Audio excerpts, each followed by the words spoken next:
નમસ્કાર મિત્રો, અત્યારે સૌથી મોટા સમાચાર આવી ગયા છે સોના ચાંદીના ભાવને લઈને। તો મિત્રો અત્યારે આગામી સમયમાં મિત્રો 2025ની અંદર બજેટ રજૂ થયા બાદ સોના અને ચાંદીના ભાવની અંદર શું થશે તેવા પણ અત્યારે ઘણા મિત્રોના સવાલો આવતા હોય છે। તો મિત્રો અત્યારે સૌથી મોટા સમાચાર આવી ગયા છે સોના ચાંદીના ભાવને લઈને। તો અમેરિકાએ મિત્રો અત્યારે મોટી એક જાહેરાત કરી દીધી છે કે જેના લીધે મિત્રો સોના અને ચાંદીના ભાવના દિવસે ને દિવસે વધારો આવી ગયો છે। તો મિત્રો વાત કરીએ આજની અંદર તો સોના અને ચાંદીના અંદર રોકાણ કરવું હોય તો ક્યારે કરી શકાય, સોનું ક્યારે સસ્તું થશે અને મિત્રો ચાંદી પણ અત્યારે આગ ઝરતી તેજી સાથે આગળ વધી રહી છે। તો મિત્રો 2025 દરમિયાન કેટલો રહેશે સોનાનો ભાવ અને બજેટ રજૂ થયા બાદ કેટલો થશે સોના અને ચાંદીના ભાવ, કારણ કે મિત્રો દર વર્ષે સરકાર જ્યારે બજેટ રજૂ કરતી હોય છે ત્યારે મિત્રો સોના અને ચાંદીના ભાવમાં પણ ભયંકર ઉછાળો અથવા તો ભયંકર ઘટાડો આવતો હોય છે। તો આ વર્ષે શું ધારણા થઈ શકે છે અને આ વર્ષે સરકાર એવી રીતે શું યોજના લાવી શકે છે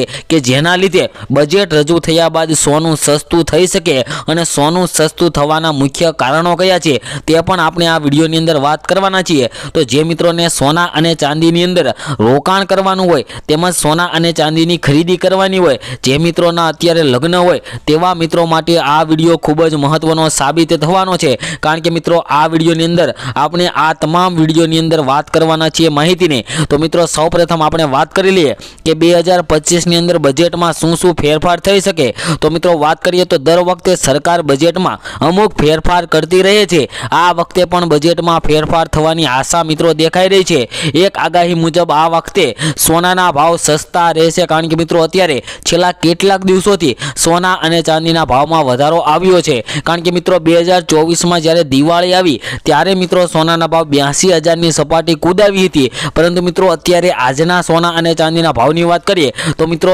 81,000ની સપાટીએ પહોંચવા આવી ગયા છે સોના અને ચાંદીના ભાવ, જેમાં મિત્રો 82,000ની સપાટી પણ કૂદાવી શકે છે છેલ્લા 15 દિવસમાં અને મિત્રો એક નવો રેકોર્ડ બનાવી શકે છે સોના અને ચાંદીના ભાવ। તો મિત્રો વાત કરીએ તો આપણા દેશમાં લોકો સોનામાં વધુ રોકાણ કરે છે અને વધુ સોનું ખરીદી રહ્યા છે, ત્યારે મિત્રો સોનાનો પુરવઠો એટલો ઓછો છે અને માંગ વધારે છે, તેના લીધે મિત્રો સોના અને ચાંદીના ભાવની અંદર વધારો આવતો હોય છે। તો મિત્રો ચાલો જાણી લઈએ કે બજેટમાં સોનાને લઈને લોકોની શું અપેક્ષાઓ ચાલી રહી છે। મિત્રો વાત કરીએ તો હાલમાં સરકાર સોનાના ભાવ ઉપર 3% ટેક્સ લગાવી રહી છે। નવા બજેટમાં તે 1% થવાની ધારણા કરવામાં આવી છે। તો મિત્રો એવી અપેક્ષાઓ ચાલી રહી છે કે અત્યારે સરકાર 3% ટેક્સ લગાવી રહી છે તે ઘટાડીને 1% થવાની ધારણા કરવામાં આવી છે। જો મિત્રો આવું બને તો આ વખતે સોના પરના જીએસટી દરમાં ઘટાડો થશે તો લોકો સોનું ખરીદી શકશે અને તેની માંગમાં વધારો થશે। લોકોને આશા છે કે આ વખતે આવનારા બજેટમાં સોનાના ભાવમાં ચોક્કસપણે ઘટાડો થશે તેવી લોકોની આશા જોવા મળી રહી છે।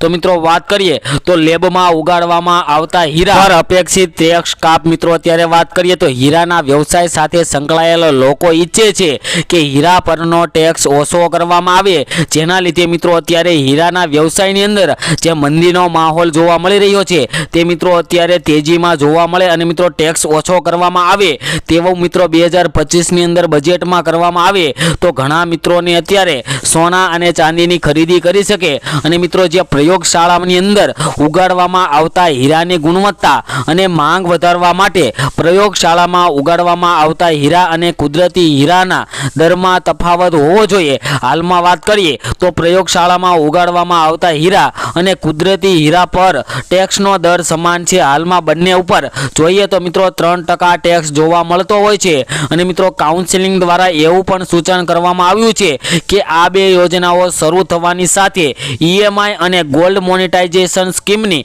વધુ સુવિધાઓ વધારવી જોઈએ, જેનાથી ગ્રાહકોને સોનું ખરીદવામાં વધારે સરળતા રહે। આ યોજનાઓનો એક ફાયદો એ છે કે તે સ્થાનિક નકામા સોનાના યોગ્ય ઉપયોગને સક્ષમ બનાવશે અને આમ વિદેશી આયાતમાં ઘટાડો કરશે, જેનાથી દેશ અને આત્મનિર્ભર બનશે। જો બેકરીઓ ઓછી થાય, આ સિવાય જો ભારતમાં સોનાનું ઉત્પાદન અને વેચાણ થાય તો દેશની રાષ્ટ્રીય અને માથાદીઠ આવકમાં પણ વધારો થશે અને સોના અને ચાંદીનું પણ વધારેમાં વધારે વેચાણ થઈ શકે છે અને મિત્રો વાત કરીએ તો વિદેશી હુંડિયામણ ઘટશે અને બજારને સારી ગતિ મળશે, કારણ કે મિત્રો અત્યારે વાત કરીએ તો સોના અને ચાંદીના ભાવ 82,000ની સપાટીએ પહોંચવા આવ્યા છે, ત્યારે મિત્રો બજારની અંદર કોઈ ગતિ જોવા મળી નથી રહી અને મિત્રો અત્યારે સોનું ખરીદી પણ પણ નથી રહ્યા લોકો, તો મિત્રો વાત કરીએ તો દેશના લોકો નીચા ભાવે જ્વેલરી પણ ખરીદી શકે. અને મિત્રો આગળ વાત કરીએ તે પહેલાં જે મિત્રો આપણી આ યુટ્યુબ ચેનલ ઉપર નવા હોય તેવા મિત્રો આપણી આ ચેનલને સબસ્ક્રાઇબ કરી બેલ આઇકન દબાવી દેજો, કારણ કે મિત્રો આપણે આ ચેનલ ઉપર દરરોજના સોના તેમજ ચાંદીના તાજા ભાવ આપીએ છીએ અને આગોતરા એંધાણ પણ આપીએ છીએ કે આગળના સમયમાં સોના અને ચાંદીના ભાવ કેટલા થશે, આગળ સોનું સસ્તું થશે કે કેમ, સોના અને ચાંદીની અંદર રોકાણ કરવું હોય તો રોકાણ કેવી રીતે કરી શકાય, તેના માટેનો યોગ્ય પ્લાન કયો છે તેવી પણ માહિતી આપણે આ ચેનલ ઉપર આપીએ છીએ. તો મિત્રો ચેનલને સબસ્ક્રાઇબ કરી બેલ આઇકન દબાવી દેજો. અને મિત્રો તમે પણ તમારા શહેરના સોના અને ચાંદીના ભાવ જાણવા માંગતા હોય તો મિત્રો કમેન્ટ બોક્સની અંદર તમારા શહેરનું નામ લખી દેજો, જેથી કરીને તમારા શહેરના પણ આજના સોનાના ભાવ તેમજ ચાંદીના ભાવ તમારા સુધી મળી રહે. તેમજ મિત્રો આગળ વાત કરીએ તો મિત્રો બજેટ 2025ની અંદર ભારતમાં આયાત થતા સોના પર કસ્ટમ ડ્યુટી છે, પરંતુ હવે ભારત સરકારે કસ્ટમ ડ્યુટીમાં ઘટાડો કર્યો છે. ભારત સરકાર સોના અને ચાંદી પર 15% દર વસૂલતી હતી, જે ઘટીને 6% થઈ ગઈ છે. આ સિવાય પ્લેટિનમ, પેલેડિયમ, ઓસ્મિયમ, રૂથેનિયમ અને ઇરિડિયમ પરનો દર 15.4%થી ઘટાડીને 6.4% કરવામાં આવ્યા છે. અને મિત્રો જ્યારે 2024ની અંદર બજેટ રજૂ થયું ત્યારબાદ સોના અને ચાંદીની અંદર પ્રતિ તોલા દીઠ લગભગ 13,000-14,000 રૂપિયાનો ઘટાડો આવ્યો હતો. અને મિત્રો 3,000 થી 4,000 રૂપિયાનો મિત્રો ઘટાડો પ્રતિ 1 તોલાની અંદર જોવા મળ્યો હતો. અને મિત્રો વાત કરીએ તો ભારતમાં સોનાની માંગને પહોંચી વળવા માટે વિદેશમાંથી સોનાની આયાત કરવામાં આવતી હતી. અને મિત્રો જે ઇમ્પોર્ટ ડ્યુટીની અંદર વધારો ઘટાડો કરીએ તો મિત્રો સોના અને ચાંદી સસ્તું થઈ, જેના માટે સોના પર કસ્ટમ ડ્યુટી વસૂલવામાં આવતી હતી.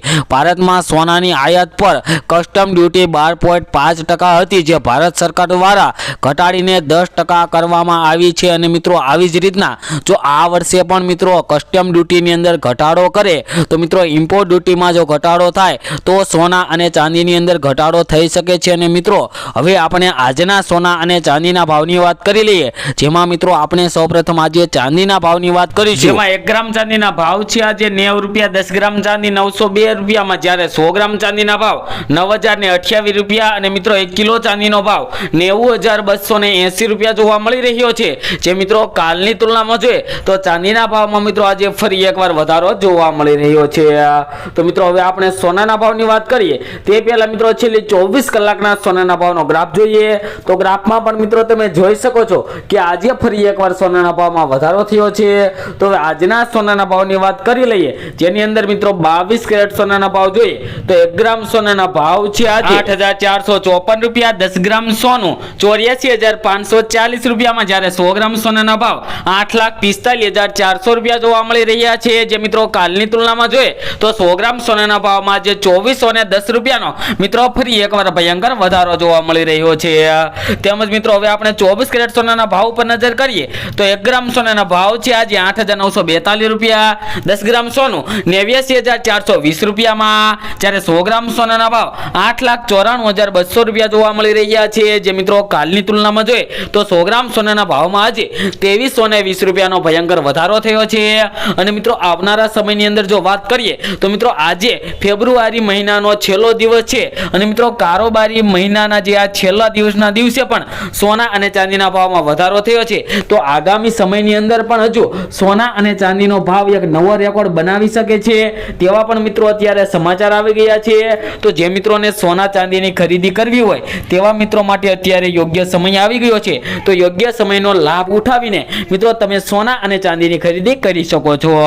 તેમજ મિત્રો વાત કરીએ તો તમે પણ તમારા શહેરના સોના ચાંદીના ભાવ જાણવા માંગતા હોય તો મિત્રો કમેન્ટ બોક્સની અંદર તમારા શહેરનું નામ લખી દેજો, જેથી કરીને તમારા શહેરના પણ આજના સોનાના ભાવ તેમજ ચાંદીના ભાવ શું ચાલી રહ્યા છે તે મિત્રો તમારા સુધી મળી રહે. તેમજ મિત્રો દરરોજના સોના ચાંદીના તાજા ભાવ મેળવવા માટે અમારી યુટ્યુબ ચેનલને સબસ્ક્રાઇબ કરી